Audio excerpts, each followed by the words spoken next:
সুন্দর করে রান্না বসাই দিলাম। আজকে চিকেন রান্না করবো।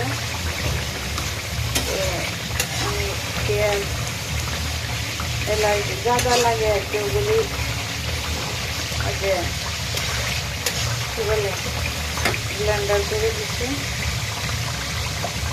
ব্লেন্ডার করে দিচ্ছি কারণ একটু মুরগিটা ভেজে নিচ্ছি। ভেজে নেওয়ার পর মশলাটা খাচ্ছি। মশলাটা সুন্দর মশলা অনেকক্ষণ ধরে কষাচ্ছি। যেহেতু বেঁচে গেছে বুঝতেই পারতেছেন। এখন মুরগিটা ভেজে দিই। নাড়াচাড়া করবো। আমি সবসময়ই বলি যে আমার ক্যামেরার জন্য একটু মানে ইয়েটা কীরকম জানি আসে আর কি, রান্নার কালারটা পুরোপুরি আসে না। তো আমি বলতেছি আমার মুরগি রান্না করো আর কয়টা পোলাও করো, এই জন্য এইভাবেই রান্না করলাম। দেখি আল্লাহ ভরসা। এখানে কাঁচামরিচ আমি দিচ্ছি কিন্তু প্লেন করে দিচ্ছি। মশলা না হয় কামড়ে লাগলে না আমার কাছে ভালো লাগে না।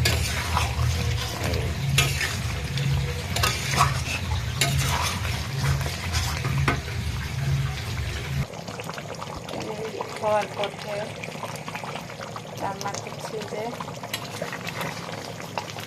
মুরগি রান্না করছি। তো ওই তো একবার মুরগি বলবেন, একবার চিকেন বলবেন, আপনারা বলবেন আপু, একবার বলেন মুরগি, একবার বলেন চিকেন।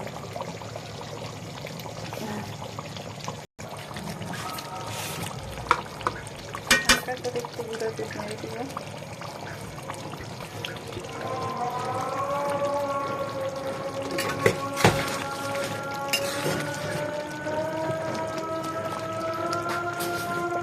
লাস্ট ফিনিশিং একটু চিনি দিই সাথে।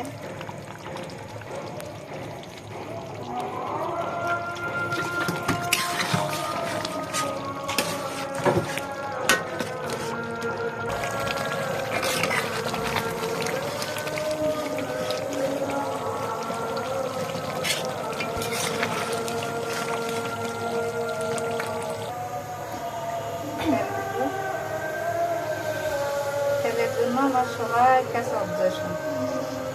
আমার আত্মীয় স্বজন দেখলে বলে আমি অনেক তেল খাই।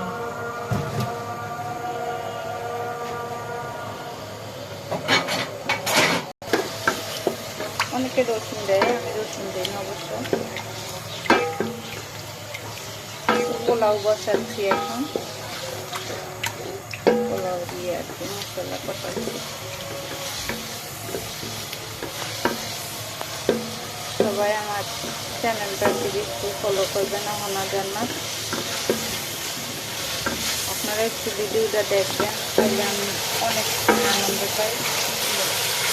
এখানে দিয়েছি পেঁয়াজ, তেজপাতা, তারপর এলাচ, দারচিনি, বিটা লং, আদা, লবণ দিব বাজার পরে আর কি। এখন গ্রাম বের যতক্ষণ না হবে একটু কষানি, ততক্ষণ পর্যন্ত একটু বাড়তে হবে।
হয়ে গেছে, তখন গরম নেই।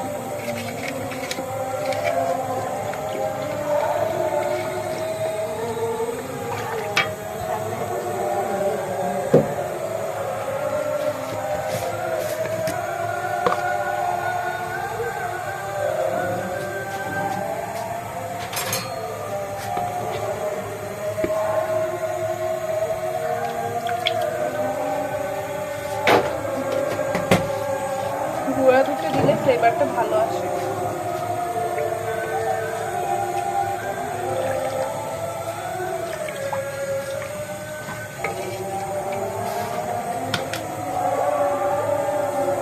আর একটুখানি চিনি।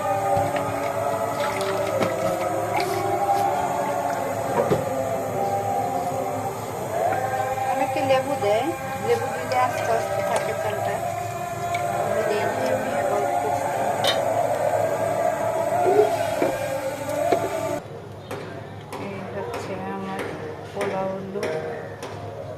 সিদ্ধ হয়ে গেছে, এখানে দেখা যায় সিদ্ধ হয় নাই, কিন্তু সিদ্ধ হয়েছে, সিদ্ধ হয়ে গেছে। তারপরে আরেকটু বাকি দিয়ে রাখি। ও বাবা নামাজে গেছে, নামাজতে না আল্লাহ যদি খাওয়ায় তারপর খাবো ইনশাল্লাহ। এই হচ্ছে মুরগি, এতটুকুই আজকে রান্না। তো সবাই ভিডিওটা একটু দেখবেন, দেখলে আমার ভালো লাগে, কমেন্ট করবেন। যদি আপনাদের মতো আমি রান্না করতে পারি না, যতটুকু পারি চেষ্টা করি, এটাই আমার কাছে আলহামদুলিল্লাহ। আজকের মতো এতটুকু, আল্লাহ হাফেজ, আসসালামু আলাইকুম।